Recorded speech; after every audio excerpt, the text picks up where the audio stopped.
ఈ నెలాఖరులోపు తప్పనిసరిగా చేయాల్సిన పనులు ఏమిటంటే, జీఎస్టీ కింద నమోదైన వ్యాపారస్తులకు నవంబరు నెల చాలా ముఖ్యమైనది. గత ఆర్థిక సంవత్సరానికి సంబంధించి ఏమైనా సర్దుబాట్లు చేయాలన్నా, సంబంధిత సంవత్సరానికి సంబంధించి దాఖలు చేసిన రిటర్నులలో జరిగిన పొరపాట్లు సరిదిద్దాలన్నా ఈ నవంబరు 30వ తేదీ లోపు చేసుకోవాలి. వీటికి సంబంధించిన ముఖ్య విషయాలు మీకోసం. మొదటిది ఇన్పుట్ ట్యాక్స్ క్రెడిట్ ఐటీసీ కు సంబంధించినది. ఐటీసీ అనేది ఒక నిర్దిష్ట గడువులోపు తీసుకోవాలనే నియమం ఒకటి ఉంది. ఐటీసీకి సంబంధించిన నియమ నిబంధనల ప్రకారం ఇన్వాయిస్ లేదా డెబిట్ నోట్ ఏ ఆర్థిక సంవత్సరంలో తీసుకుంటారో సంబంధిత ఐటీసీని తదుపరి సంవత్సరం నవంబరు 30 లోపు తీసుకోవాలి. అంటే 2022 నుంచి 23 వరకు ఆర్థిక సంవత్సరంలో పొందిన ఇన్వాయిసులు లేదా డెబిట్ నోట్స్కు సంబంధించి ఏదైనా ఐటీసీ తీసుకోకుండా మిగిలి ఉంటే ఆ మొత్తాన్ని ఈ నవంబరు 30 లోపు తీసుకోవాలి. కాబట్టి వ్యాపారస్తులు తాము గత ఆర్థిక సంవత్సరంలో పొందిన ఇన్వాయిసులను జాగ్రత్తగా గమనించి అర్హత ఉండి తీసుకొని ఐటీసీ ఏమైనా మిగిలి ఉంటే ఆ మొత్తాన్ని ఈ నెలాఖరులోపు తీసుకోవచ్చు.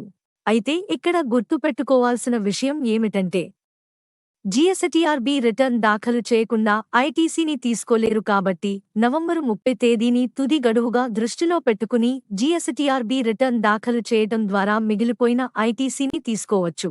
అలాగే గత ఆర్థిక సంవత్సరంలో జరిపిన సరఫరాలకు సంబంధించి ఏదైనా క్రెడిట్ నోట్ జారీ చేసినట్లయితే సంబంధిత క్రెడిట్ నోట్ విలువను తదుపరి సరఫరాల్లో తగ్గించుకోవటానికి తుది గడువు నవంబరు 30.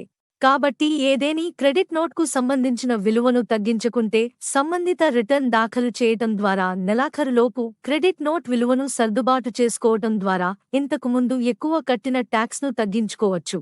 ఒక నెలలో జరిపిన సరఫరాల వివరాలను జీఎస్టీఆర్ రిటర్న్లో చూపాలన్న విషయం తెలిసిందే.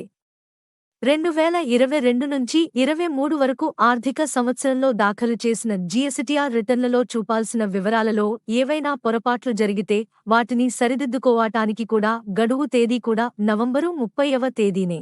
జీఎస్టీఆర్బీ రిటర్న్తో పాటుగా మరికొన్ని రిటర్నులకు సంబంధించిన పొరపాట్లకు సంబంధించిన సవరణలకు గడువు తేదీ కూడా ఈ నెలాఖరే.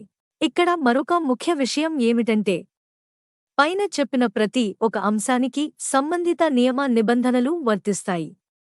అంతేకాకుండా 2022 నుంచి 23 వరకు ఆర్థిక సంవత్సరానికి సంబంధించిన వార్షిక రిటర్న్ ఒకవేళ నవంబరు 30 కంటే ముందే దాఖలు చేస్తే పైన చెప్పిన అన్ని సందర్భాలకు నవంబరు 30కి బదులుగా వార్షిక రిటర్న్ దాఖలు చేసిన తేదీనే గడువు తేదీగా తీసుకోవాల్సి ఉంటుంది. ఈ నెలాఖరులోపు చేయాల్సిన మరొక ముఖ్యమైన పని, ఇంతకు ముందు రివర్స్ చేసి తిరిగి క్లెయిమ్ చేయటానికి అర్హత ఉన్న ఐటీసీ బ్యాలెన్స్ను ఎలక్ట్రానిక్ క్రెడిట్ రివర్సల్ రీక్లెయిమ్ స్టేట్మెంట్లో చూపటం. నవంబరు 30 లోపు ఈ పని చేయని వారు బ్యాలెన్స్ క్రెడిట్ను కోల్పోతారు. కాబట్టి అందరూ తమ ఖాతాలను జాగ్రత్తగా చూసుకోవాలి.